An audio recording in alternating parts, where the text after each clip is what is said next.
Je suis donc exactement attachée audiovisuelle à l'ambassade de France aux États-Unis. Donc j'ai un rôle d'attaché à la fois local, donc à New York et dans les États, les deux États qui entourent l'État de New York, mais aussi un rôle d'attaché fédéral, c'est-à-dire qu'en fait je travaille avec 9 attachés culturels qui sont basés dans les 9 villes où l'ambassade est implantée. Donc par exemple Houston, Miami, Washington, Boston, etc., etc. Donc il y a 9 villes, on couvre vraiment l'ensemble du territoire. Et nous avons aussi une attachée audiovisuelle à Los Angeles. Je suis en même temps aussi directrice du cinéma, de l'audiovisuel et des new médias à la Villa Albertine. C'est la nouvelle institution de la France aux États-Unis qui a pour but de développer les relations entre la France et les États-Unis et qui repose principalement sur un grand programme de résidence, toutes disciplines, sur l'ensemble du territoire.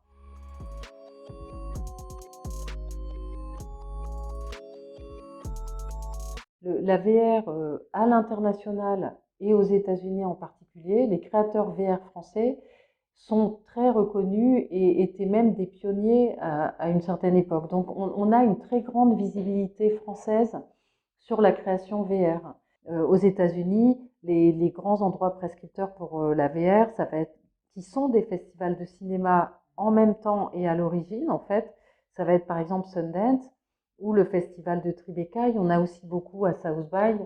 Donc quand on part quand même de quelque chose de très solide, parce que notre création est reconnue. On est reconnu à la fois pour la question technique, pour l'excellence technique de nos studios, pour l'excellence de nos graphismes et l'excellence du storytelling, en fait, des scénarios qui sont proposés. Il y a autre chose de très intéressant, c'est bien sûr la création jeux vidéo, avec, bon, au-delà d'Ubisoft, bien sûr, qui tire le marché, qui est totalement international, de nombreux studios français. Et là aussi, grande créativité, à la fois invention technique et qualité du design, du graphisme, qualité des designers français en jeux vidéo. Et l'autre secteur qui est en train de se développer très vite, et ce qu'on voit ici, c'est la création de grandes expositions immersives dans le domaine du patrimoine, comme par exemple l'exposition Notre-Dame ou l'exposition Khéops. Ce sont des grandes expos immersives multijoueurs sur de très vastes espaces. Ça peut comprendre, vous pouvez faire un voyage sur 200 mètres carrés, vous déplacer sur 200 mètres carrés. Donc ça, c'est une création française, c'est un studio français, Émissif, qui a créé ça. Et on est persuadé qu'il y a beaucoup de potentiel aux États-Unis. Donc là, on a lancé un nouveau programme pour justement essayer de faire une étude de marché, voir où sont les lieux de diffusion possibles, qui sont les distributeurs possibles pour ces expériences.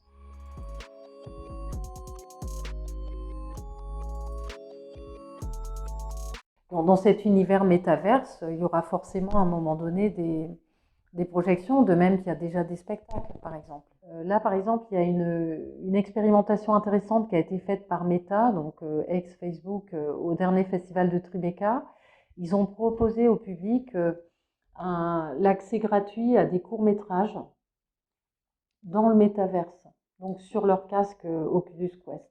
Mais la clé de tout ça, c'est les moyens de diffusion, c'est-à-dire c'est l'accès aux casques, que les casques se généralisent dans la population, ce qui est encore quand même vraiment pas le cas. Et puis après, la grande question, ça sera l'accès à la distribution. Pouvoir être sur ces futures plateformes, faire en sorte que des films français, qu'ils soient en VR ou autres, aient accès à ces grandes plateformes du métaverse, en fait.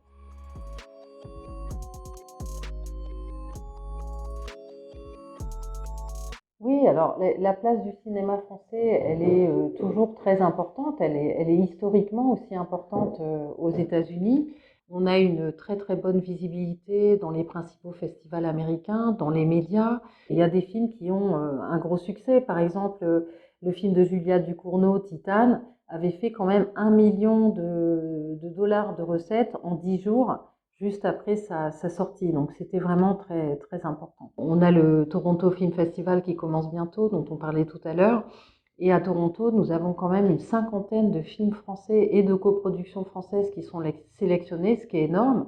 C'est un cinéma qui est beaucoup commenté par les critiques, qui est très apprécié. Et malgré tout, on est quand même là sur des publics qui sont parfois un petit peu des publics de niche, des publics de cinéphiles. On a peut-être plus de difficultés parfois à diffuser le cinéma français commercialement sur l'ensemble du territoire ou dans certaines villes. Aux États-Unis, comme il n'y a pas de soutien public à la culture, contrairement à la France, il n'y a pas de soutien public aux salles de cinéma, aux distributeurs, aux producteurs. Du coup, tout est dirigé par le marché. Si ça n'est pas rentable, si ça ne marche pas, s'il n'y a aucun débouché, ça n'existe pas, tout simplement. Souvent, on a beaucoup de clichés sur les États-Unis parce que les États-Unis, c'est une industrie cinématographique énorme qui produit des très gros films diffusés partout, mais c'est aussi un vrai pays de cinéma d'auteur. Il y a une cinéphilie très active. Par exemple, ici à New York, dans les institutions ou dans les festivals, il y a des programmateurs extrêmement pointus. Donc, il y a ça aussi. Il y a une cinéphilie qui est très, très nourrie et qui regarde beaucoup vers la France et vers l'Europe.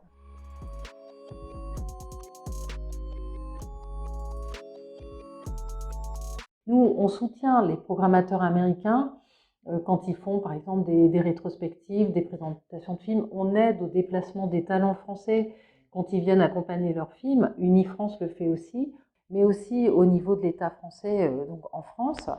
Il y a beaucoup de moyens qui sont mis sur le soutien à l'export, puisqu'il y a des aides spécifiques au CNC. Et puis, il y a quand même Unifrance, qui est vraiment l'organisme de soutien à l'export, d'abord du cinéma français, et aujourd'hui des programmes audiovisuels, puisque vous savez aussi peut-être que Unifrance a fusionné avec TVFI. TVFI, c'était l'organisme pour l'export des programmes audiovisuels, donc des séries, des documentaires, de l'animation audiovisuelle. Donc le fait que les deux ont fusionné, ça montre bien non seulement que le marché est en train d'évoluer profondément et qu'il y a maintenant, à la faveur des plateformes d'ailleurs, une sorte de convergence entre les deux secteurs, et ça montre aussi que l'État et que les organisations professionnelles sont totalement mobilisées pour l'export.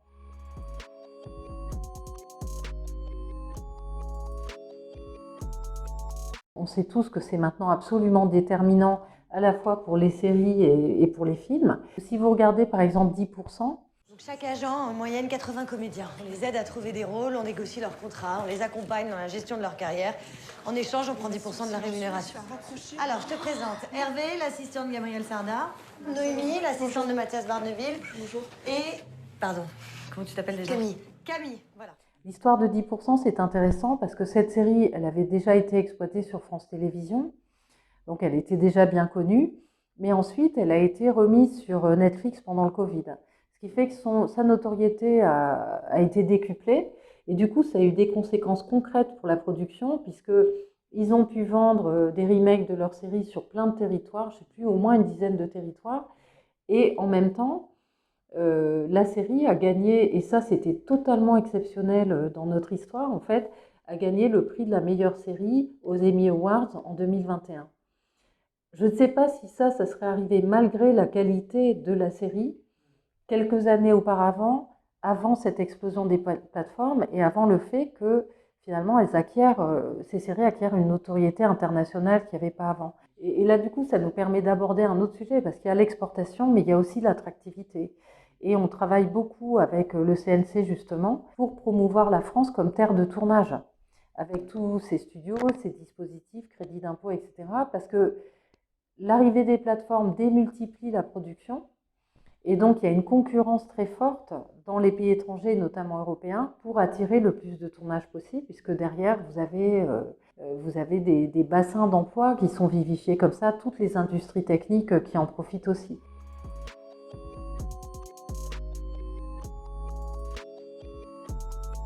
La Villa Albertine, c'est une nouvelle institution française aux États-Unis et qui a pour objectif de développer les relations entre la France et les États-Unis, avec comme point focal, en fait, vraiment la présence d'artistes français sur le territoire américain. Donc c'est pourquoi il y a le programme principal de la Villa, c'est un grand programme de résidence sur l'ensemble du territoire, dans toutes les disciplines. Et contrairement à d'autres grandes résidences françaises à l'étranger, comme Villa Médicis, Villa Kujuyama au Japon, qui ont des locaux, nous, on n'a pas de locaux, enfin, on a juste nos bureaux ici, Et en fait, on met nos forces plutôt dans l'accompagnement des artistes, un accompagnement vraiment sur mesure. C'est vraiment aider un artiste spécifiquement pour son projet à se connecter avec les bonnes personnes aux États-Unis. On a 2 programmes dans le cadre de la Villa Albertine pour les écoles et les universités. Donc l'idée est simple, en fait, c'est de promouvoir le cinéma français auprès des publics de l'avenir, en fait, que sont les enfants dans les écoles et les étudiants à l'université. On a un film club mensuel online pour les écoles où les élèves apprenant de français en même temps peuvent poster des petites vidéos de réaction sur le film, de questions au réalisateur, puis le réalisateur réagit après avec des vidéos. C'est très ludique et c'est très sympathique et ça permet de faire connaître notre cinéma. Ça permet aussi aux professeurs de travailler sur la langue française aussi.